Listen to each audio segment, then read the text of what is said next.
Yummy Tummy. How you doing? I'm good. How are you?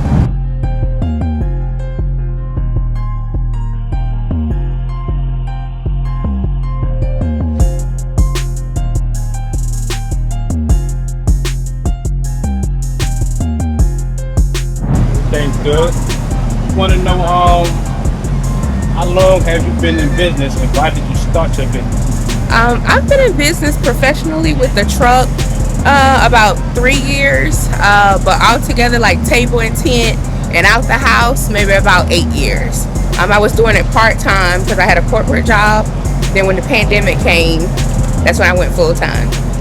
So how did you come up with the concept of Yummy Tummy?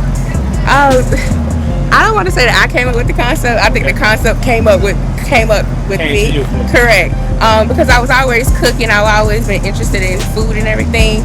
And so it was just a saying that people would say.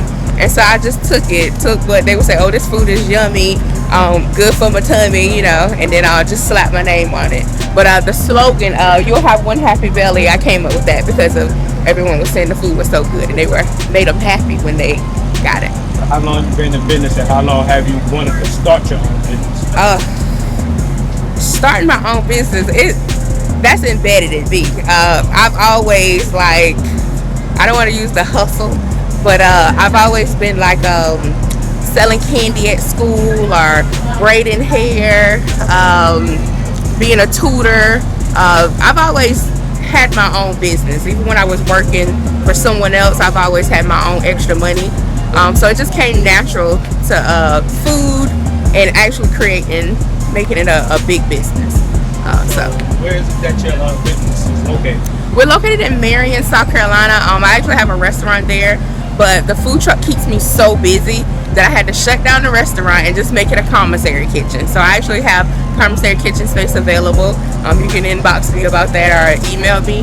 But the food truck, we're based in Marion, South Carolina. Which one came first, the brick and mortar or the food truck? The food truck. I honestly, and I don't know how people take this, but honestly, go with food truck. Just get you a commissary kitchen. So for those that don't know, what is a commissary? A commissary kitchen is basically a brick and mortar, DHEC approved facility where you can go prepare your food. So you prepare your foods there, you cook your foods there, you prep your foods there, and then you actually put it on your mobile unit. The reason why I suggest getting that, paying per hour, let's say, especially if you're doing it part-time, but I do it full-time, but if you're doing it part-time, just some side hustle on the weekend type money, then that's the best way to go versus getting a brick and mortar or actual restaurant, because the overhead for a restaurant is just super expensive. With this right here, with these mobile units, it cuts out the light bill, cuts out the water bill. The only really bill you have is gas for your generator and your fee, because purchasing these is just like a car. If you can get approved for a car, you can get approved for these right here. So depending on your payment may be $500 to maybe $1,500 a month, but you can make that in a day. How did you come up with the concept of getting your kitchen together? I'm quite sure you had to have a vision of what you actually wanted in the kitchen of the truck. First, you got to start with your menu. You got to know what you're going to sell. You got to know what you're going to sell, because once you realize or figure out what you're going to sell, that's how you'll know what type of equipment that you need to purchase. And then you can actually lay out, because everything needs to flow evenly. You need to have your fryers here, you need to have your refrigerator, your freezer here, so you can just turn around, grab it, hand wash the sink. So first it started off with, what was I going to sell? I knew what I was going to sell. I knew I wanted to be different. I'm Black American, but I do cook Hispanic food with a Southern flair to it. So that kind of makes me a lot, I would say a little popular, but it makes me a lot popular because I'm told even by Hispanic culture that my food is amazing, but they can taste the difference. So I put a little extra seasoning and love and so with it. What actually is on your menu? We have birria tacos. I do mine pot roast or stew beef style, which the African American culture is very familiar with that. The birria is traditionally goat meat. I don't use goat meat. I use chuck roast, like I said, pot roast or stew beef style.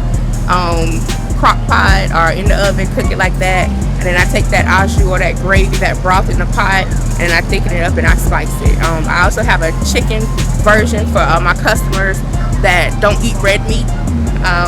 And then we take that, we put it in the taco, we put it on top of corn, we put it on top of noodles. We just top it with everything. I'm quite sure you tested all of that locally. What made you want to go try it on the world? It wasn't me. It was not me. Originally, when you start any type of business, it's in your hometown. And then you venture out. You just never know. Like on weekends, you just never know who people are. That's why you gotta, naturally, I'm a good person. But when people come eat from you, you don't know who they are. You don't know. And that was my situation. Like, you don't know who was the president of a club, or you don't know who's the vice president of a school. So what happened was I was just in my hometown cooking, selling, and someone that was someone or somebody said, hey, well, can you come to Florence? And it's kind of like a little resume. I'm like, yeah, sure, I can cook I've done 500 people before. Never. Never. But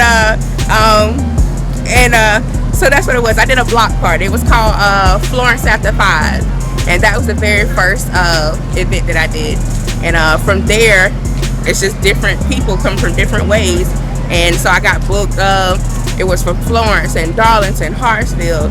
And then festivals started reaching out, because every city has a festival that they host once a year. And so it just started from there, like the Pecan Festival, Myrtle Beach food truck. It's just all over. Is this a family-owned thing? No, it's just me. But that's the goal. I seen your team on the truck. That's why I was asking you. It looked like family.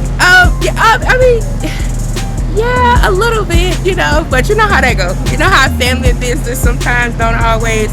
I came in with thinking like, because in the Black culture they always talking about generational wealth and passing things down. I'm not gonna go too deep. I'm not gonna go. You try. There are people in the family that does do that. Me, I try, but everybody's just not with it. And I think we need to talk about that other side, like where you do have someone such as myself, the cousin, the sister, the niece that took their money, their hard-earned money, was focused, had a plan, and implemented the plan. And they said, hey family, I got something where we can. They just rather call and borrow the money versus coming to work for the money. So we need to talk about that a little bit more publicly. I see your line is growing, so I'm gonna let you get to work. And anything you want to leave the people with?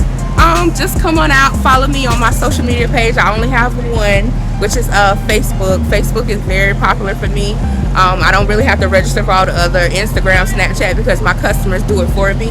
But follow me on Facebook. The Facebook page is Ashley Shipping to My Food Truck, where you'll have one happy belly, or at least that's my damn goal. And we're just on tour right now. We're on 2025 tour, hitting from different cities, different states. We're planning on going to Florida, Virginia. We currently already do South Carolina, North Carolina, and we're here in Georgia this weekend. We're just planning on expanding the brand.